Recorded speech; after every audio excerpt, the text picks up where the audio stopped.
आज बनवूया कोलंबी पुलाव. धुतलेले तांदूळ, मसाला लावलेली कोलंबी, हिरवं वाटण, कांदा टमॅटो आणि एक मिरची घेतली आहे आणि चिकन बिर्याणी मसाला आहे आणि दही घेतले आणि तूप घ्यायचं फोडणीला. साजूक तूप फोडणीला घालते.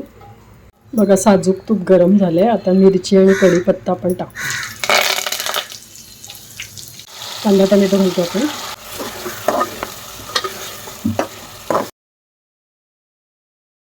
मसाला टाकलाय बघा, बिर्याणी सुहाना बिर्याणी मसाला टाकलाय. त्याच्यात मीठ पण असतं, मीठ घालायची गरज नाही आहे. दही घालून घ्यायचं. काश्मीरी मिरची थोडी पावडर घालून घ्यायची, थोडी चांगला कलर येतो त्याला. चांगला मसाला परतून घ्यायचा. बघा मसाला चांगला परतला आहे, चांगलं तेल सुटलं आहे बघा. आता आपण कोलंबी घालून घेऊया. बघा कोलंबी चांगली परतली. आता तांदूळ घालून घेऊया.